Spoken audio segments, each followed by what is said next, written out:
Y2K fashion may be popular again, and that's great, but are we also seeing the return of the crazy beauty standards and dodgy products that came along with that era? I feel like the beauty world during the Y2K era was obsessed with things like weight loss, panicking over cellulite, and claiming to fix people's bodies with products that promised to do far more than they were actually capable of delivering. So today I want to take a look back at some of the cringiest products beauty brands tried to sell us back then, and how they promoted the insane beauty standards that made us feel like we actually needed some of these products, and how these beauty standards seem to be creeping back into the products and marketing that we see today. And I think one of the best examples of the ridiculous standards the industry created and the really dodgy products that they pushed on us as solutions might just be the line of products released by Bliss in the early 2000s called FatGirl Slim.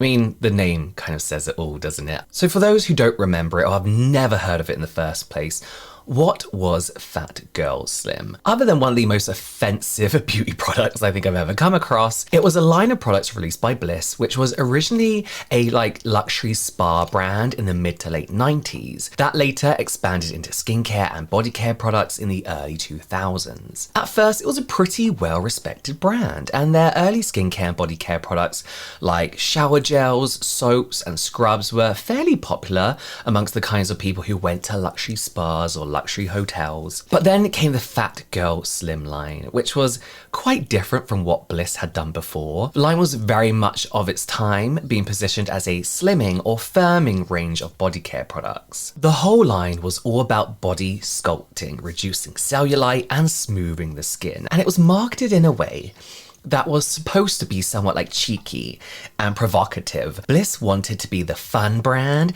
and this range of products was supposed to help create that image. That's why they went with that ridiculous name for the line, FatGirl Slim. It was apparently a tongue-in-cheek reference to the popular DJ at the time, Fatboy Slim. I mean, okay, I know he was a big name back then, but I don't know what he's got to do with skincare or why they thought that would be a good idea. You're still calling someone fat, you know? And to be honest, things just got worse when you look at the actual products. The original hero product was the FatGirl Slim Firming Cream. They described this as a lean, mean, skin firming cream that visibly diminished dimples with encapsulated caffeine. It's basically a moisturizer with caffeine in it, marketed to sound like it would make you skinny. I mean, looking at the ingredients here, it probably did appear to work to some extent, but only temporarily. So why could this product appear to possibly work? What were they doing to basically trick people? So first of all, it's a slimming body gel, selling the appearance of change rather than any fat loss as we know. Nothing in this formula can meaningfully burn body fat or reshape a specific area of the body, or even help with cellulite. We know topical skincare cannot target fat cells in that way, or really help with cellulite here as well. The main marketing ingredient here is caffeine, which is often used in firming products because it can kind of temporarily tighten the look of skin, reduce puffiness, and make the surface appear smoother or more toned for a short period of time. It's in a lot of eye creams because it can help restrict blood vessels, but that's on very, very thin skin. Silicones in here, cyclomethicone and dimethicone, also help by creating a silky finish that can often blur skin texture and improves the look of skin pretty instantly. Ingredients like coenzyme A and botanical extract sound advanced, especially back in those days, which makes them useful for marketing, shall we say. But applying them to the skin doesn't mean they can trigger metabolism or melt fat in any way. Really, this product may moisturize the skin, create a temporary blurred tightening effect, make areas look smoother or less puffy, which can be mistaken for slimming. So the real strategy behind products like this is to combine short-term cosmetic effects with scientific sounding ingredients, and of course the body insecurities of the Y2K era to imply results that the formula cannot truly deliver. And none of this is permanent. It's not permanent slimming or tightening of the skin, which is how FatGirl Slim tried to make it sound. Their marketing at the time also wasn't exactly subtle, saying things like, trim and tone your triceps simultaneously as you massage into fatgirlism. What does that fucking mean? 85% of those tested felt a slimming effect. Or when they released a supersized jar of the firming cream, they said, get more pudge pummeling for your pound and more rubs per tub. With this jumbo jar of our dimple diminishing formula, no more conserving with this oversized serving. It will supply enough slim to help keep you felt straight through swimsuit season. FatGirl Slim, being unable to actually deliver on the kind of results they promised, didn't stop Bliss from making you think it was actually going to make you slimmer or get rid of your cellulite.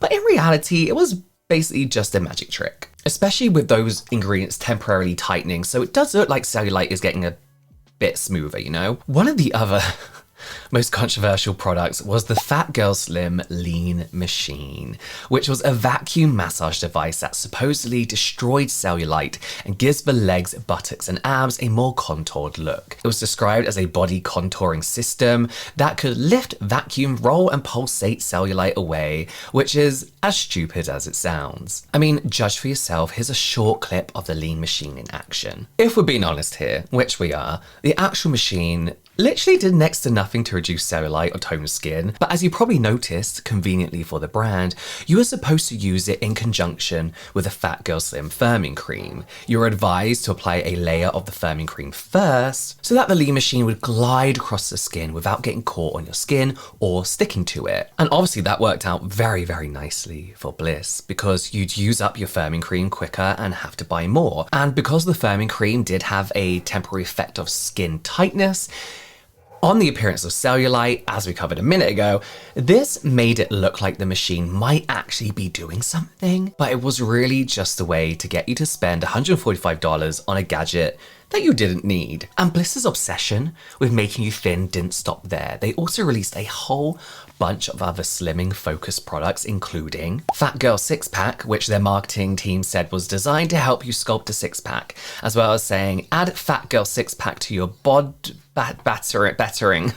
All these like descriptions are so Y2K, like they have to rhyme and they have to be like abbreviated. Is awful. To your bod battering regime to get one step closer to absolutely amazing results. The Love Handler, which was described as a waist targeting cooling gel with 8-hour release caffeine. They also said that testers saw a trimmer waist in just 2 weeks, as well as using phrases like spare tire to refer to excess fat, FatGirl Slim arm candy, which claimed to make your arms firmer, smoother and more toned, as well as their marketing saying, who among us hasn't suffered from a fear of going sleeveless? No matter your routine, bumps and bat wings can strike at any time and induce anxiety during the months you'd most love to shed your layers. The whole line leaned so heavily on marketing that pushed the idea that you needed to be slimmer and that they could help you get there, that you needed to get rid of your cellulite, that they could help you do it. And it worked. It really worked. The FatGirl Slim line became a cult favorite for a lot of consumers in the late 2000s and early 2010s. It's actually kind of crazy to think that these kinds of products were not only acceptable, but completely normal to most people, and the language around it too. But back then, the majority of people didn't bat an eyelid at the name FatGirl Slim, or names like that, or at the marketing that constantly demonized cellulite and told you you had to be skinnier. This was a time when basically everyone in fashion or beauty magazines was rake thin, when everything above size 0 was considered fat, and when tabloids scrutinized celebrities' bodies every single day. It was the time when celebrities were happily saying in interviews that their meals consisted of a cigarette and a can of Red Bull, or when Kate Moss said things like nothing tastes as good as skinny feels, and when heroin chic was a popular aesthetic. FatGirl Slim fit right into that world. The beauty industry set the standards that basically no one could achieve. Brands like Bliss used marketing to make everyone feel flawed, and then they sold you the solution, regardless of whether it worked or not. But to be fair, Bliss definitely wasn't the only brand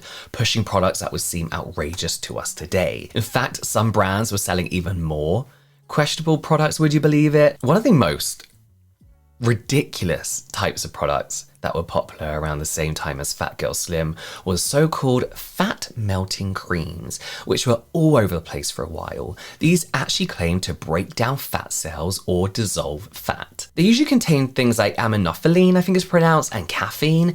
Caffeine was in everything back then anyway. You'd think, we just discovered it or something. It was talked about like it was a new miracle ingredient. But what about aminophyllene?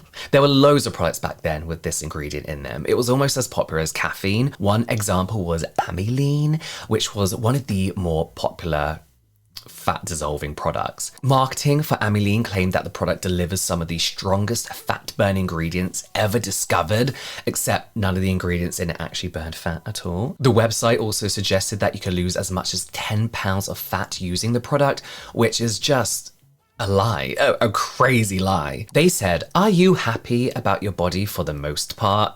That feels weird straight away. But can't seem to lose that last 10 pounds of stubborn, unsightly fat in certain areas like your butt, hips, stomach, thighs, or back of your arms. You're not alone. Before going on to say that amylene is an alternative to liposuction.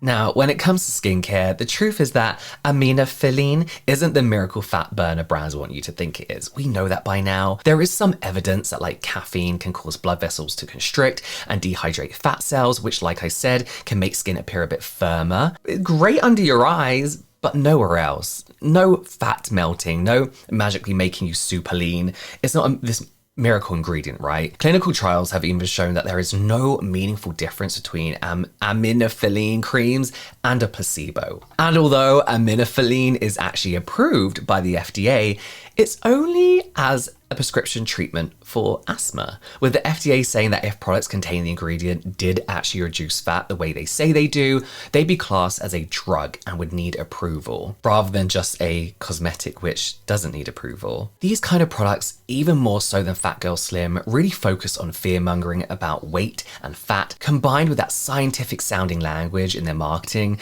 to make it sound like some kind of miracle product would completely change your body. Some even took it a step further and included ingredients like chili extract, mustard extract, or strong menthol blends so it'd feel like your skin was burning. Sometimes these ingredients would also cause redness on the skin, which made it look like something was happening, almost like lip plumpers. Then they would convince you that the burning sensation you were feeling on the skin was the product burning your fat away, but that isn't scientifically possible. These kind of products were called thermogenic creams because they have that warming sensation, like deep heat, I guess, but despite the fancy name and the burning feeling, they aren't actually any more effective than supposed fat melting creams. But maybe even more ridiculous and even more dangerous were the many wrap systems or overnight creams that you had to wrap yourself in cling film for, which often claimed you could lose inches overnight. Looking at some of the before and afters of these products, they're just so obviously fake. I don't know how they ever got away with it. These wraps were huge back then though. I swear everyone tried one of these at some point. I even wanted to try one of these at some point. One of the worst and most famous examples of this was the It Works body wrap, which on top of making claims that they couldn't back up, was also an MLM. So that's good. The It Works body wrap was pieces of cloth that had apparently been infused with a powerful and all-natural plant-based formula designed to tighten, tone, and firm the skin. And because it was an MLM, the claims made about what the wraps could do were even more extreme than most other dodgy products around at the time. They said things like, lose 1 to 8 inches in 45 minutes, look visibly slimmer after 1 application, and results that continue improving over 72 hours. The before and after photos on the website were equally ridiculous. It was clearly just people having exercised and dieted in between, or who had sucked in their gut for the after photo. They also cost around $100 to $120, and despite all the bold claims, most reviews said they did absolutely nothing. As in, never mind losing inches of fat, they apparently didn't even tighten and firm the skin temporarily like the other products. Like, they weren't even trying to trick you. They just did nothing. I could go on forever with these. There were so many brands back then marketing their products like this, just making you obsess over how slim you were, how much fat you could lose, how noticeable your cellulite is. And I know all this still exists to some extent in today's beauty world, but I feel like it's different now. Back then, this kind of marketing was so normalized and these brands were taken far more seriously than they would be today. That was the problem. It was just so normal to everyone. Most people didn't even think to question it, and it did so much damage to people's self-esteem and body image. Thankfully, this era of beauty didn't last too long at all. Even by the mid to late 2010s, cultural attitudes around body image had really started to shift away from the toxic standards that had been so prevalent, and brands like Bliss started to feel outdated, especially when they still had products like FatGirl Slim for sale. Even the name itself was starting to be seen as offensive rather than like cheeky or provocative. Consumers were also starting to realize that cellulite isn't some disease to be cured. It's a very common skin condition that we only ever worried about because beauty brands told us to. Like, everyone has it. They pushed the idea that having cellulite was something to be ashamed of, that you should get rid of it by any means necessary and hide those parts of your body until they're gone. But the truth is that it's just like a normal part of life. Especially for women, studies have shown that 85% to 98% of women of European descent get cellulite at some point in their lives. It's a little less prevalent in other races, but still extremely common. And despite what beauty brands might keep telling you, there is no permanent cure for cellulite. You can reduce its appearance, but things like diet, exercise, and some medical treatments are considered to be far more effective for this than any skincare products. And again, even those results would be temporary. Consumers got tired of constantly being made to feel like they had to be skinny, like they had to be that size 0, like they had to get the perfect beach body. They were tired of brands like Bliss describing cellulite as orange peel or fucking cottage cheese, they always said. They were tired of the proudly open fat shaming and that body shaming that brands were obsessed with. So a lot of brands quickly started to alienate consumers instead of connecting with them, and Bliss was definitely one of those. Originally, Bliss had been thought of as this luxury brand. LVMH even acquired a majority stake in the company early on before selling it on to Starwood, one of the largest companies at the time that owned like a whole bunch of luxury hotels, resorts, and spas, including Sheraton and W hotels. But product lines like FatGirl Slim were aimed more at mass market audiences, which meant that over time, Bliss lost the prestige reputation they'd previously been known for. The move may have worked out at first, with Bliss managing to reach a wider range of skincare consumers and increasing their overall sales, but it was also a move that many believe caused Bliss to be left behind as time and skincare trends moved on. Suddenly, Bliss wasn't a prestige brand that people would pay a lot of money for. They weren't an innovative brand that delivered real results, and they weren't an affordable brand that consumers wanted to give their business to. They kind of become a bit of a joke, and it was their own fault. They did attempt a relaunch in 2018, lowering prices drastically, bringing in some obvious dupes of products that were popular with younger consumers at the time, and rebranding FatGirl Slim to FabGirl Firm to try and fix their image with a new generation of customers. But it didn't really work though. By that point, there were already too many brands moving ahead of Bliss, and they only fell further behind during the COVID pandemic, with new skincare brands popping up every day, almost always with more innovative products, and branding that connected with consumers better than Bliss had done in years before. By the early 2020s, Bliss and the FatGirl Slim product line, or FabGirl Firm as it was now, I still find that like kind of offensive, no? Like, had basically completely fallen out of relevance in the beauty world. They still had a few loyal fans, but sales were nowhere near the levels that they saw in their heyday. So at this point, they'd already gone from being seen as a luxury, prestigious brand sold in places like Nordstrom and high-end hotels or spas, to a mass market brand that was mostly only available in places like Target and Ulta and Walgreens. And over the last few years, fans of the brand have said that it's getting harder and harder to even find Bliss on shelves anywhere these days, with a lot of them saying that they can only seem to find products on Amazon or on sale at TJ Maxx. I could have sworn they were in Sephora UK when it first launched, but I can't really find them anywhere other than 2 products available at Boots here in the UK. But despite seeming like they were set to just slowly fade away into obscurity, which it looks like they have, Bliss has actually recently announced a relaunch of FabGirl Firm, and I can only assume they're hoping that the rising popularity of the Y2K era means it's going to be perceived a little better now. At the end of March of 2026, the brand announced that FabGirl Firm was being relaunched with a new formula that had been described as an upgraded evolution of the product formerly known as FatGirl Slim, as well as renaming it again to FabGirl Firm Body Firming and Contouring Cream. Awful. Awful. Rolls off the tongue. At least the new formula seems pretty decent. I mean, it's going to be like an okay cream in a sense that it's going to be a nice moisturizer. Other than that, not lots going on here. As part of the relaunch, they've also partnered with Piper Perabo, the start of the early 2000s classic Coyote Ugly. This seems like a clear attempt to jump on the still popular Y2K nostalgia trend. In a statement, Piper said, I love that FabGirl Firm is about embracing confidence. It's a modern update to their cult favorite beauty essential, rooted in nostalgia, but reformulated to meet the skincare needs we actually have today. The original version of FatGirl Slim definitely wasn't about embracing confidence. I think it did a better job of destroying confidence. But to be fair, the brand's marketing of the product this time around is a lot less toxic than it used to be. On their website, they describe the product as a decadent, firming body cream that levels up your contour game with skin-nourishing ingredients like collagen, amino acids, and caffeine, so skin feels tighter, smoother, and all around fab. I don't think people say fab anymore. And in the launch video with Piper, she says that the product moisturizes and smooths the appearance of cellulite with collagen. That's not how that works. Thankfully, there's no body shaming or fat shaming to be seen this time around. I feel like in a backhanded way, there kind of is, but they do seem to have successfully ditched the anxiety-inducing marketing and their obsession with everyone being skinny and exaggerated claims about what their products can do. But unfortunately, the same can't necessarily be said for the beauty industry as a whole. I think the original FatGirl Slim was a perfect example of what beauty culture during that time was like. When a brand could make jokes while promoting body insecurities, promise quick fixes that didn't work, and still position itself as a fun or empowering brand.